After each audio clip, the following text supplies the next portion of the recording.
If you guys end up enjoying this video, don't forget to like, subscribe, and share to someone. It supports the channel a bunch. Thank you. 808s and Heartbreak, Kanye's fourth studio album. After graduation, Kanye debatably experienced the most devastating and crushing events in his life so far, losing his mother in November and his fiancée months later. Not only was he having to deal with this, but as he'd now settled comfortably in the media landscape and marked his position as one of the most well-known artists in recent memory, he also had to deal with always being under the public eye and having to cope with the frequent amount of scrutiny towards his work and character from the media. It's these events and feelings that went on to inspire the overall direction and themes of this next album, focusing primarily on aspects like loss and loneliness. Kanye later described the album as somewhat therapeutic, managing to help him cope and express his emotions at a time where they were extremely overwhelming. This album would see Kanye's first proper foray into singing, something which had only been briefly touched on in previous albums, with those having a much heavier emphasis on rap.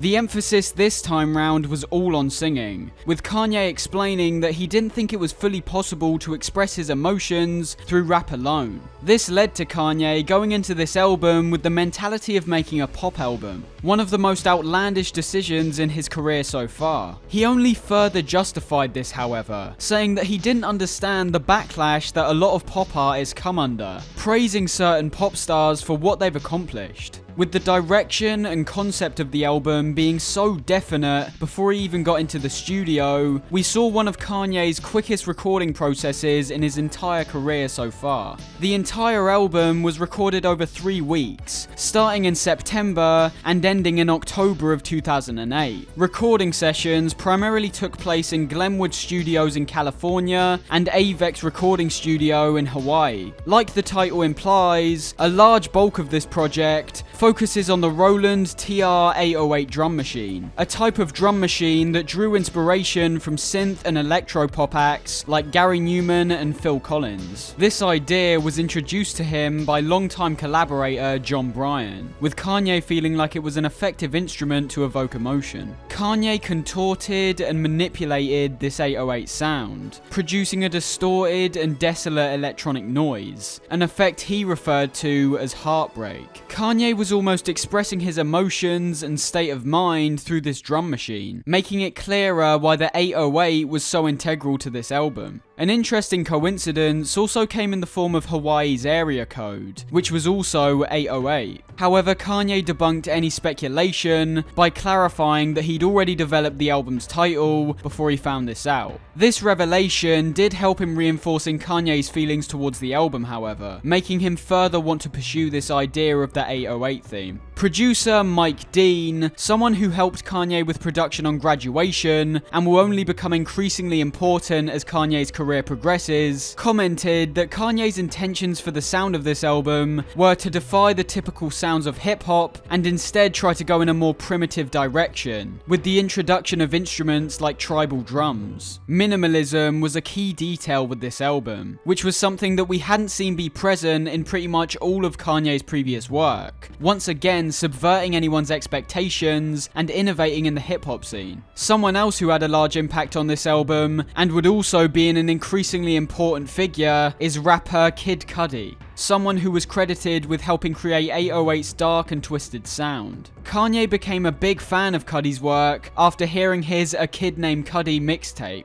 leading to him phoning Cudi up and flying him out to Hawaii to work on the album. Cudi's involvement led to him co-writing 4 songs, with Kanye appreciating his pure and natural approach to writing. Another collaborator on this album, No ID, also talked about how the album was being recorded at the same time as Jay-Z's The Blueprint 3, with some of the tracks originating from their concurrent recording processes. Auto-tune also played a large role in the sound of the album, which we first saw him really start experimenting with on his Glow in the Dark tour. However, we'd seen him employ it on tracks going all the way back to The College Dropout, on songs like Jesus Walks and Never Let Me Down.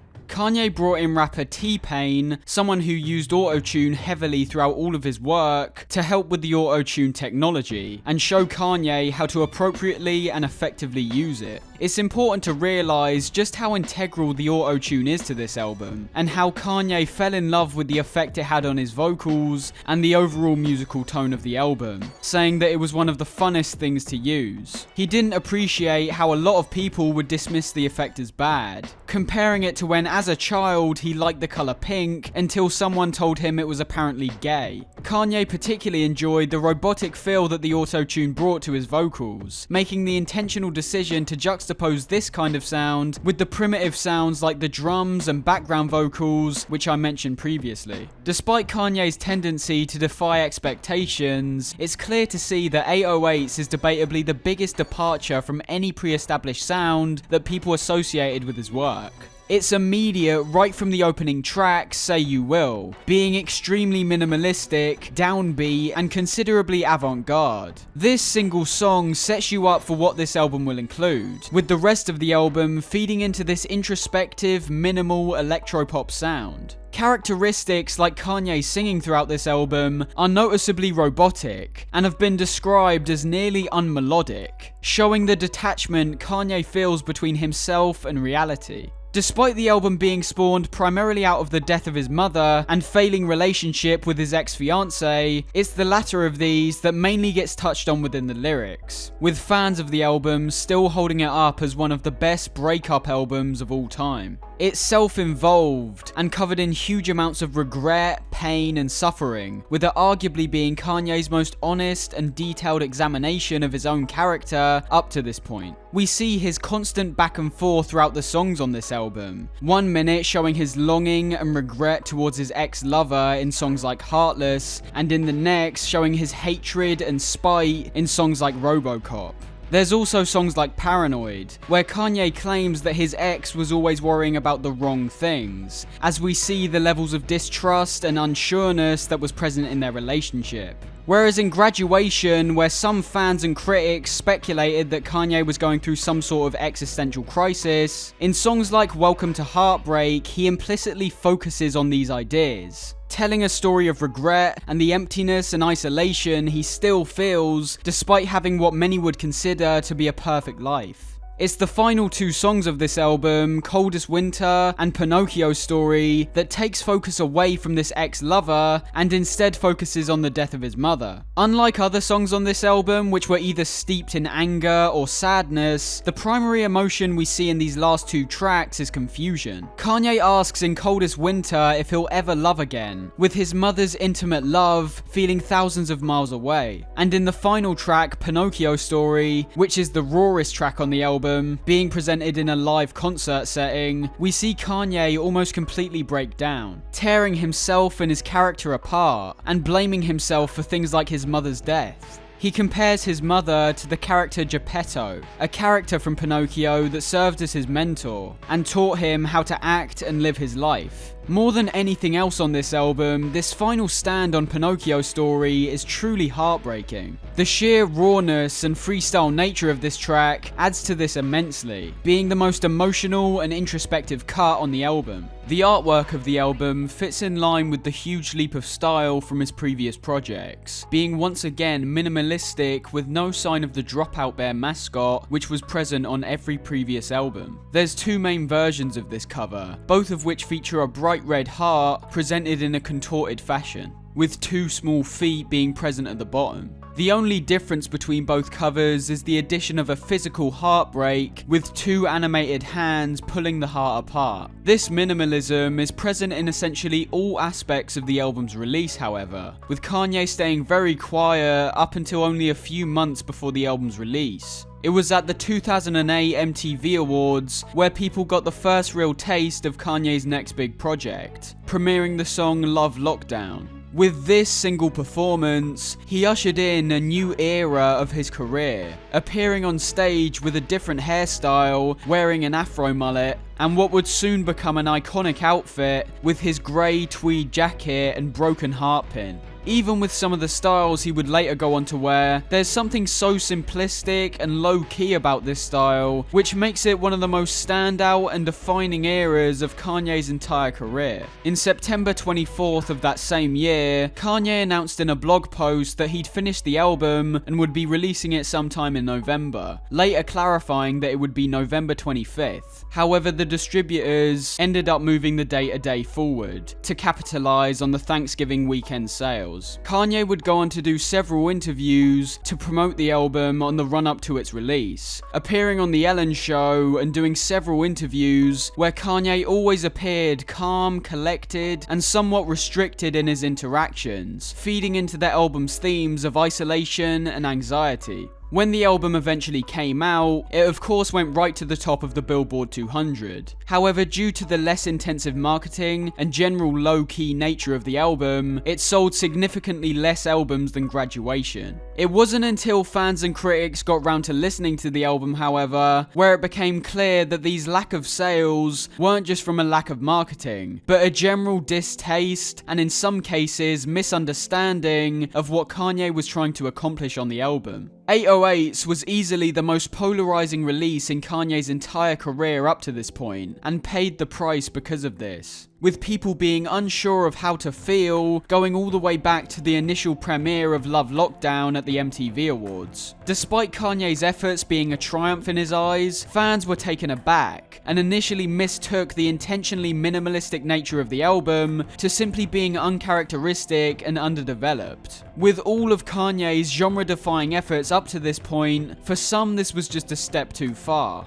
with numerous hip-hop fans claiming that the album was too soppy and mopey, with the themes of love and heartbreak being uncool in their eyes. Despite this reaction, Kanye stood by his creation, saying that with this project he really didn't care about getting lots of sales or good ratings, but simply saying that everything included in the album came straight from the heart, and that's all that matters to him. With Kanye's innovative nature as an artist, it's surprising the reaction that this album got, with many more people doubting Kanye's ability and not jumping on this new direction, much like they did with his previous albums. This backlash was primarily from fans and general music listeners, however, with the album being slightly more understood by established music critics and media outlets, getting fairly positive reviews across the board. It was praised for Kanye's sentimentality and introspective nature on the album, the heavy emphasis and effectiveness of the 808 drum machine throughout the album, and several other aspects in relation to the theme and overall dark and unique sound of the album. Unlike his previous albums, 808s didn't even get a look in with organizations like the Grammys, hardly getting any accolades. This was obviously not Kanye's intention, and most likely affected him in some capacity. However, it was the overall innovation and new direction that was more important to him.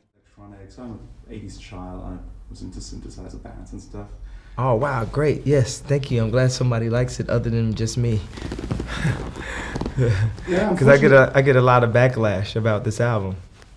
All I can do is just do what I feel is right and believe in and make the best music I can and hope that it overcomes every time, because that's my responsibility, to keep putting out groundbreaking music. Pop is such a clear lane and stuff for people to kind of do like bullshit music and it just still works. So what happens if you take a person that's like super credible from, you know, the hip hop world? It's like, I conquered this world, and then I come into the lane where it's like a bunch of bullshit being made and be like, okay, such and such, you gotta compete with this.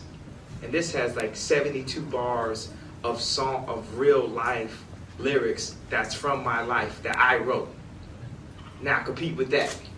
And I'm gonna perform it and people are gonna believe what I'm saying because they know my whole story. Now compete with this. Y'all don't realize the more y'all arguing, the more it's like I'm a brand new artist. I feel like the way I felt at the College Dropout when people was dissing my raps. It's people dissing stuff again. It's good to challenge yourself. Put yourself in a situation where you're not the king of your castle. Go to a completely different arena and say, man, I want to go up against Silverchair. Like, who is that? You know what I'm saying? Like, I want to go up against Red Hot Chili Peppers. In terms of the overall relevance and influence of this album, Kanye had yet again tapped into a certain sound and fused together different genres that would inspire an entire generation of upcoming artists. Despite people at the time calling the melancholic nature of the album uncool, those that did pay attention and listen closely to the intricacies and detailed production of the album had their minds open to an entirely new way to create music. The themes of love, loneliness, and heartbreak were genuinely uncommon and heavily criticized if presented to fans of genres like rap. However, went on to inspire artists to take more risks and be more open, with huge artists like Drake, Frank Ocean, and Childish Gambino all noting how 808s was a key factor in their overall style and direction as musicians. The reevaluation this album has experienced is immense, with what once was called a clumsy disaster now becoming one of the greatest art pop albums of all time. It seems that fans also ended up coming round to the album, perhaps with the introduction of some of these new artists who were inspired by this album, giving people more clarity on what Kanye was trying to achieve. After the album's release, with the interviews he partook in both before and after, Kanye seemed to be as down-to-earth and rational as he'd ever been, if a bit withdrawn. However, it was at the now infamous 2009 VMAs where it was revealed to the world that perhaps Kanye wasn't altogether. Rocking up with his new girlfriend, American model Amber Rose, and a bottle of Hennessy in his hand, Kanye appeared in a completely different fashion than his reclusive 808s era. What's up, man? You gonna hit this Henny, man? Nigga, let's go, nigga. Hit the Henny. Let's go. Get up, man. That's it. That's right.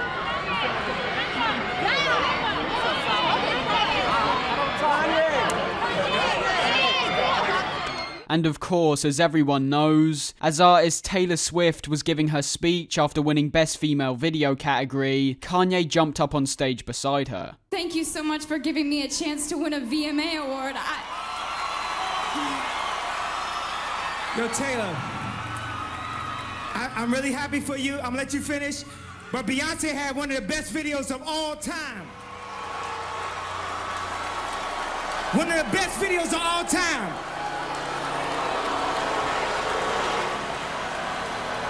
Depending on who you ask, and depending on if they've been a fan of Kanye in the past, this was either one of the funniest, outrageous, and cool things Kanye's ever done, or one of the most embarrassing, shameful, and disappointing things he's ever done. To say the least though, it was clear that Kanye was not in his right state of mind, with his actions being a far cry from how he once presented himself, no matter how you look at the situation. Kanye was of course removed from the show, and was criticized immensely for his actions, still being one of the biggest controversies to ever take place in his career. And despite plans for an upcoming tour with Lady Gaga being announced as the Fame Kills tour, it's speculated that this was cancelled because of the overwhelming response to the controversy. And with all of these events piling on top of Kanye, he decided the best option was simply to go into hiding and start working on a new project. One that would eventually be held up as his magnum opus. And that's the video. If you guys enjoyed, make sure to like, subscribe with notifications on, share to someone you know, and comment on what you thought. It supports the channel immensely.